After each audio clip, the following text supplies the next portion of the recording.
안녕하세요, 최호섭입니다. 저는 애플 WWDC 출장을 마치고요. 좀 전에 막 미국에서 돌아왔습니다. 그래서 지금도 사실 목이 오락가락하고요. 좀 피곤하긴 합니다. 돌아오는 비행기에서 여러 가지 이벤트도 돌아보고 새로 나온 업데이트들 이런 것들 보면서 여러 가지 생각을 정리를 하다가 좀 다른 생각이 갑자기 떠올라서 정리를 좀 끄적끄적 해보기 시작했거든요. 근데 지금 굉장히 좀 큰 에너지를 받기도 했고요. 여러 가지 특히 이제 일상이라는 부분의 가치를 좀 돌아보게 된 것 같습니다. 저는 사실 국내나 아니면 해외에서 열리는 여러 발표, 세미나, 전시회, 워크샵 등등 진짜 참 많이 다녔습니다. 하도 비행기를 많이 타니까 이 비행기 올라갔다 내려갔다 할 때 이 귀가 뚫리는 게 있잖아요. 그 기압이 풀리지가 않아서 귀가 안 들릴 정도로 비행기를 많이 타기도 했고요. 항상 늘 이 시차에 시달려서 아무 때나 그냥 아무 곳에서나 졸리면 이렇게 꼬꾸라져서 자는 게 일상이 되긴 했지만 굉장히 즐겁고 저한테도 도움이 굉장히 많이 되는 순간이었었죠. 일을 떠나서 갔다 오면은 기술적으로 공부도 하고 또 스스로 이렇게 세상을 바라보는 시야를 넓히는 계기가 되기도 했습니다. 그 일상들이 좀 어떻게 보면 좀 세상스럽죠.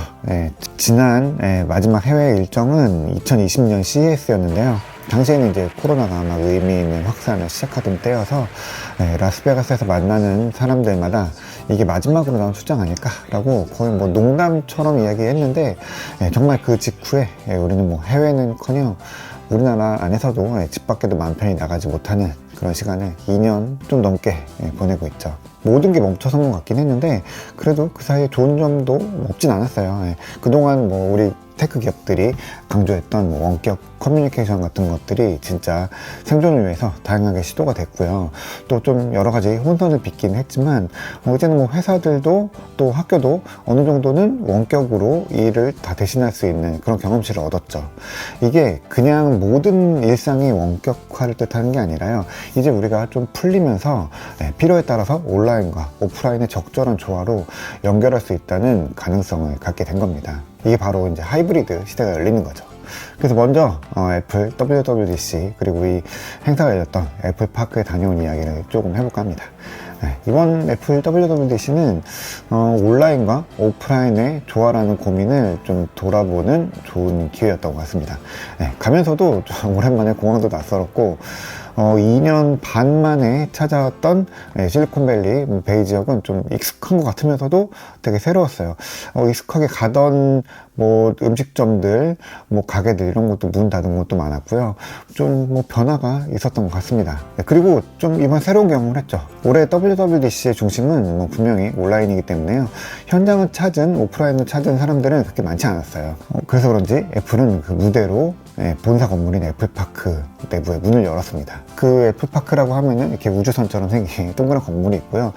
그 안에서 행사를 여러 번 했죠. 이벤트 발표들을 여러 번 했는데 보통 이 사무 공간이 아니라 그 옆쪽에 있는 스티브 잡스 극장에서 했죠. 저도 그 스티브 잡스 극장에는 여러 번 가보긴 했는데요. 이 일하는 공간에는 사실 엄격하게 통제가 됐었고 그 안쪽으로는 저도 이번에 처음 들어가 봤습니다.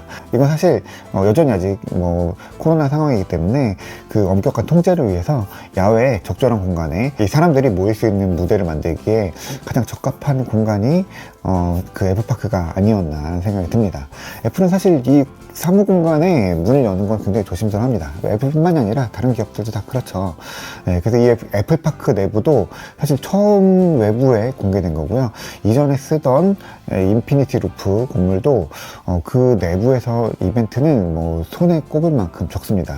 물론 저는 두 곳을 모두 다 들어가 보긴 했어요. 내부 공간은 되게 신기하긴 한데 그래도 익숙합니다. 왜냐면은 그 안쪽에 기본적인 구조들, 인테리어들 이런 것들이 우리가 익숙하게 보는 애플 스토어랑 굉장히 닮아 있어요. 그 안에 있는 요소들이 조금 사무 공간에 맞춰서 배치가 되어 있다라는 점이고 통유리 같은 것도 유리의 규모가 어마어마하게 큽니다.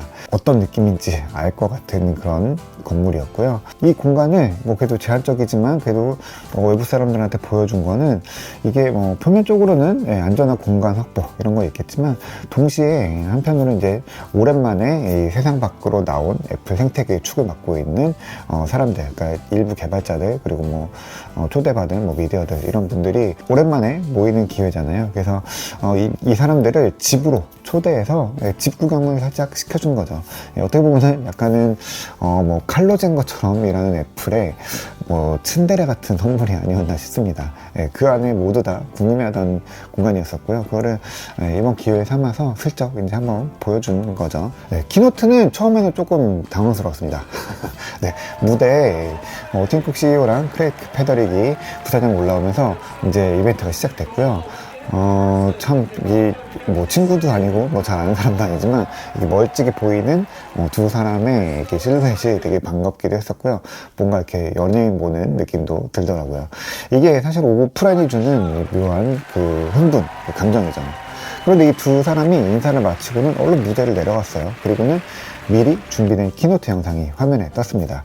네, 여러분들이 보셨던 그 영상, 그 영상을 저도 극장에서 영화를 보는 것처럼 네, 이렇게 화면으로 봤습니다. 그래서 처음에 좀 당황스러운 부분이 있었던 것도 사실이에요.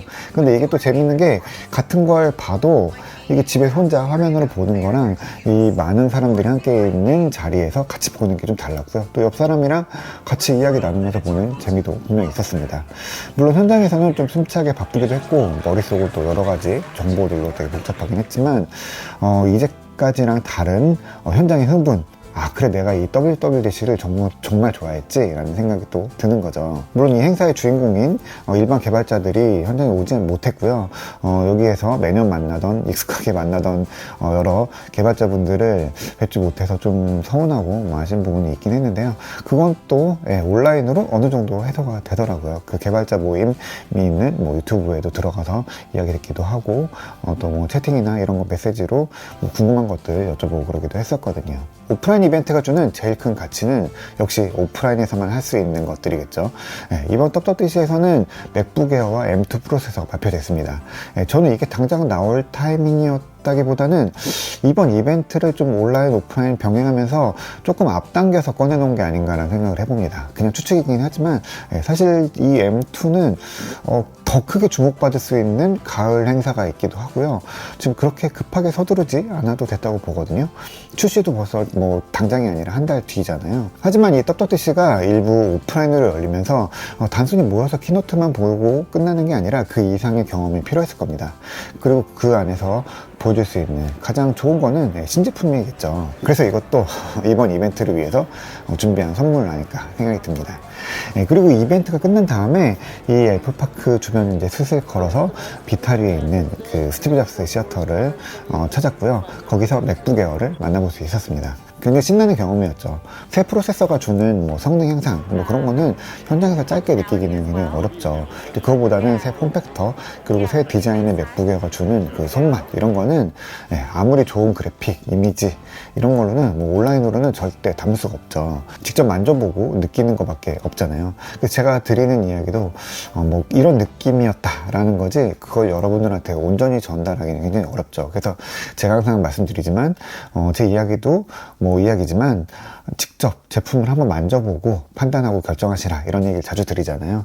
그게 뭐 이런 맥락에서 드리는 거기도 합니다.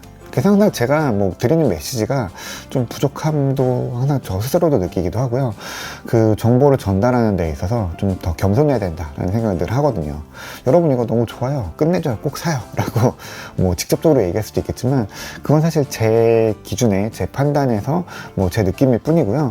그 모두에게 똑같은 답이 되지는 않잖아요. 다만 이제 제가 느끼는 점들 또 생각하는 부분들 그런 것들을 더 담백하게 전달해서 직접 판단하시는 데 있어서 조금 도움을 드릴 수 있으면 좋겠다라는 생각을 늘 하고 있고 이번에 또 더 확고하게 하게 됐습니다.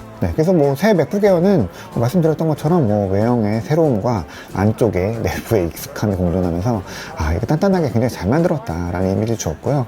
맥북 프로 14인치 16인치와 함께 비슷하게 가는 그 디자인이 이 맥북 에어에서 가장 잘 어울린다라는 느낌을 받았습니다.